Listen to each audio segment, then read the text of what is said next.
વિશ્વભરમાં ભારતીય વાયુસેના સર્વશ્રેષ્ઠ છે અને તેની સાબિતી મળી જેસલમેર નજીક પોખરણની ચંદન ફાયરિંગ રેન્જમાં યોજાયેલી વાયુશક્તિ 2026 કવાયત દરમિયાન વાયુસેના દ્વારા યોજાયેલી આ મેગા એક્સરસાઇઝમાં અત્યાધુનિક ફાઇટર જેટ, હેલિકોપ્ટર અને મિસાઇલ સિસ્ટમ્સની દિલધડક કામગીરી જોવા મળી હતી. વાયુશક્તિ 2026માં સોનિક બૂમથી ગુંજી ઉઠેલું આકાશ, રાત્રિ ઓપરેશનમાં નિપુણતા અને સ્વદેશી શક્તિનું શાનદાર પ્રદર્શન જોવા મળ્યું. રાજસ્થાનના રણમાં આવેલું પોખરણના ચંદન ફાયરિંગ રેન્જ ફરી એક વખત ભારતની વ્યૂહાત્મક શક્તિનું કેન્દ્ર બન્યું હતું. વાયુશક્તિ 2026 અંતર્ગત ભારતીય વાયુસેનાએ પોતાના અત્યાધુનિક લડાકુ વિમાનો દ્વારા શક્તિનું શાનદાર પ્રદર્શન કર્યું હતું. સૌપ્રથમ આકાશમાં ગર્જના કરી રાફેલે સોનિક બૂમ સાથે સ્વાગત કર્યું અને નિશાનાઓ પર સચોટ પ્રહાર કરી તેની ઘાતક ક્ષમતા દર્શાવી હતી. ત્યારબાદ સુખોઈ SU-30 MKI અને મિરાજ 2000 HAL દ્વારા અત્યાધુનિક શસ્ત્રો સાથે ટાર્ગેટને ડિસ્ટ્રોય કરવામાં આવ્યા હતા. સુરતના વેસુ વિસ્તારમાં આવેલી હેપી એલિગન્સ બિલ્ડિંગમાં બાલમુકુંદ ખેતાન નામના વ્યક્તિએ પરિવાર સાથે સામૂહિક આપઘાત કર્યો છે. વૈભવ રૂંગટા નામના શખ્સની ઉઘરાણીના ત્રાસથી પરિવારને ઝેરી દવા પી લેતા બાલમુકુંદ ખેતાનનું ઘટના સ્થળે મોત થયું, જ્યારે પત્ની અને એક માસૂમ દીકરીનું આજે સવારે સારવાર દરમિયાન મોત થયું હતું, જ્યારે બીજી દીકરીનો સદનસીબે બચાવ થયો છે. પોલીસ તપાસમાં ઘટના સ્થળેથી એક સુસાઇડ નોટ મળી હતી, જેમાં વૈભવ રૂંગટા નામના શખ્સની ઉઘરાણીથી ત્રાસી આપઘાત કર્યાનો ઉલ્લેખ કર્યો છે. તપાસમાં એ પણ સામે આવ્યું છે કે આ ઘટના બાદ વૈભવ રૂંગટા ફ્લેટ પર પણ આવ્યો હતો. હાલ તો સમગ્ર મામલે વેસુ પોલીસે ગુનો નોંધી તપાસ હાથ ધરી છે.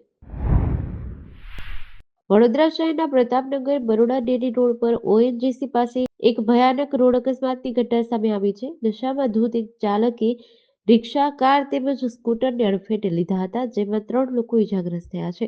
આરોપી કારમાંથી દેશી દારૂની બોટલ અને ગ્લાસ મળી આવ્યા હતા, જે જોતા લોકોએ ગાડીના કાચ તોડી બહાર કાઢીને બેથી ભાગ જખાડ્યો હતો. અકસ્માતમાં આરોપી SRPનો જવાન રાજેશભાઈ ધનજીભાઈ પાંડવ છે, જે ગાંધીનગર ખાતેના ગ્રુપ 12માં હેડ કોન્સ્ટેબલ તરીકે ફરજ બજાવે છે. અકસ્માત દરમિયાન તેની કાર પર પોલીસ લખેલું બોર્ડ હતું. ઘટના સ્થળે એક કાર રોડની બાજુમાં પાર્ક કરેલી હતી, જેને પણ આ અકસ્માતમાં નુકસાન થયું છે. મકરપુરા પોલીસે આરોપી SRP જવાનની તાત્કાલિક ધરપકડ કરી વધુ તપાસ હાથ ધરી છે. જો આજથી તમે હેલ્મેટ વગર, નંબર પ્લેટ વગર કે કાળા કાચવાળી ગાડી અથવા રોંગ સાઈડમાં વાહન ચલાવતા હોય તો પોલીસ તમારી સામે કાર્યવાહી કરશે. કારણ કે આજથી 10 માર્ચ સુધી રાજ્યમાં માર્ગ અકસ્માત ઘટાડવા માટે ખાસ ટ્રાફિક ડ્રાઈવનું આયોજન કરાયું છે. રાજ્ય પોલીસ વડા KLN રાવ દ્વારા તમામ પોલીસ કમિશનરો અને જિલ્લા પોલીસ વડાને સૂચના આપવામાં આવી છે, જેથી આજથી ટ્રાફિક પોલીસ અને સ્થાનિક પોલીસની ટીમો રોડ ઉપર ઉતરી ટ્રાફિકના નિયમોના ભંગ કરનારા વાહન ચાલકો સામે કાર્યવાહી કરશે. રાજ્ય પોલીસ વડા ડોક્ટર KLN રાવના રાજ્યના તમામ પોલીસ કમિશનર અને જિલ્લા પોલીસ વડાને પત્ર લખી જાણ કરે છે કે રાજ્ય ખાતે માર્ગ અકસ્માતોની સંખ્યા ઘટાડો લાવવા માટે 25 ફેબ્રુઆરીથી 10 માર્ચ સુધી ખાસ ડ્રાઈવ યોજાશે. શહેર અને જિલ્લા પોલીસ દ્વારા કરવામાં આવેલી ડ્રાઈવ દરમિયાન રોજે-રોજ કરેલી કામગીરીની વિગતો નિયતપત્રકમાં તારીખ વાઇઝ તૈયાર કરી રાજ્ય પોલીસ વડાની કચેરીને ઈમેલથી મોકલી આપવા જણાવ્યું છે. અમેરિકન રાષ્ટ્રપતિ ડોનાલ્ડ ટ્રમ્પે અમેરિકી સંસદમાં પોતાના બીજા કાર્યકાળનું બીજું સ્ટેટ ઓફ ધ યુનિયન સંબોધન આપ્યું. આ દરમિયાન તેમણે દાવો કર્યો કે 2025ના ભારત-પાકિસ્તાન લશ્કરી તણાવ દરમિયાન તેમના રાજદ્વારી હસ્તક્ષેપથી પાકિસ્તાનના વડાપ્રધાન શહબાઝ શરીફનો જીવ બચ્યો હતો. ટ્રમ્પે કહ્યું, જો તેમણે દરમિયાનગીરી ન કરી હોત તો પરિસ્થિતિ અત્યંત ગંભીર બની શકી હોત. તેમનો દાવો છે કે એ સમયે પરિસ્થિતિ પરમાણુ સંઘર્ષ તરફ આગળ વધી રહી હતી અને તેમની વાટાઘાટોથી 35 મિલિયન લોકોના જીવ બચ્યા. આ પછી તેમણે ઈરાન પર 32,000 પ્રદર્શનકારીને મારવાનો આરોપ લગાવ્યો.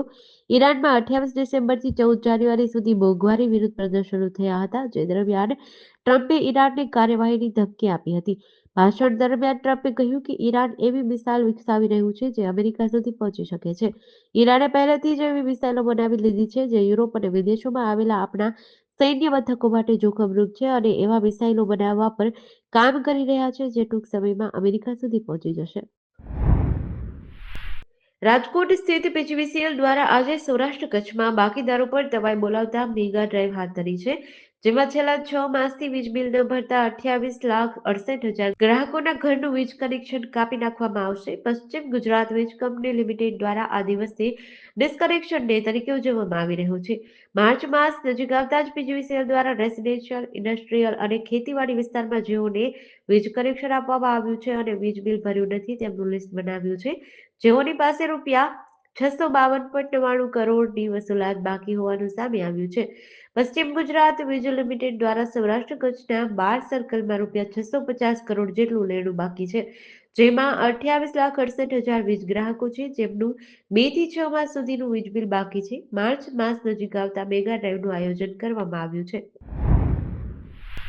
સુરેન્દ્રનગર જિલ્લાના પાટડી તાલુકાના માલવણ કચ્છ હાઈવે પર અખિયાણા અને ધર્મઠ પાસે દાડમ ભરેલી આઈસર ગાડી અકસ્માત બાદ સળગી ઉઠી હતી. આ ગોઝારી ઘટનામાં ડ્રાઈવર અને કંડક્ટર દાઝ્યા હતા. બંનેને પ્રાથમિક સારવાર માટે ધ્રાંગધ્રા હોસ્પિટલે ખસેડાયા હતા. વધુ સારવાર અર્થે રિફર કરાયા હતા. જેમાં પોલીસની સાથે ફાયર બ્રિગેડની ટીમે તાકીદે ઘટના સ્થળે દોડી જઈ આગ બુઝાવવાની કામગીરી હાથ ધરી હતી. સુરેન્દ્રનગર જિલ્લા પાટડી તાલુકાના માલવણ કચ્છ હાઈવે પર અખિયાણા અને ધર્મઠ ગામ વચ્ચે હળવદથી દાડમ ભરીને આવી રહેલી આઈસર ગાડીના ચાલકે અચાનક સ્ટીયરિંગ પરનું કાબુ ગુમાવી દઈ આગળ જતા વાહન સાથે અથડાયા બાદ દાડમ ભરેલી આઈસર ગાડી સળગી ઉઠી હતી. પળવારમાં આગે વિકરાળ સ્વરૂપ ધારણ કર્યું હતું. ભરૂચ જિલ્લાના પાલેજ જીઆઈડીસી વિસ્તારમાં આવેલી સ્ટીલકો ગુજરાત લિમિટેડ કંપનીમાં થયેલી ચોરીનો ભેદ પાલેજ પોલીસે ઉકેલી પાડ્યો છે. પોલીસે ગણતરીના કલાકોમાં 9 આરોપીઓને ઝડપી પાડી રૂપિયા 3,50,000નો મુદ્દામાલ જપ્ત કર્યો છે. કંપનીના જનરલ મેનેજરે સ્ટોરરૂમમાંથી આશરે 3,000 કિલોગ્રામ ઝિંક બોટમ બ્રોસની ચોરી અંગે ફરિયાદ નોંધાવી હતી. ફરિયાદ મળતા જ પાલેજ પોલીસે તાત્કાલિક અલગ-અલગ ટીમો બનાવી ટેકનિકલ સર્વેલન્સ અને હ્યુમન સોર્સિસના આધારે તપાસ શરૂ કરી હતી. આ દરમિયાન પોલીસને બાતમી મળી હતી કે ચોરીનો મુદ્દામાલ વેચવા માટે 7 શખ્સો પાલેજ ગામના જૂના ભીલવાડા નાકા પાસે એકઠા થયા છે. જેના આધારે પોલીસે દરોડો પાડ્યા હતા.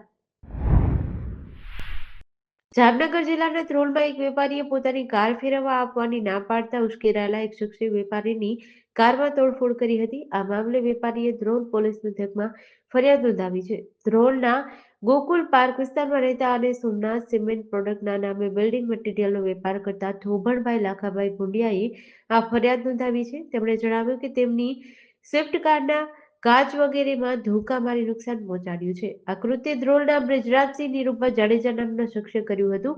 આરોપીએ વેપારીને ફરીથી કાર ફેરવવા નહીં આપે તો પતાવી નાખશે તેવી ધમકી આપી હતી. આ અંગે પોલીસે તપાસ હાથ ધરી છે.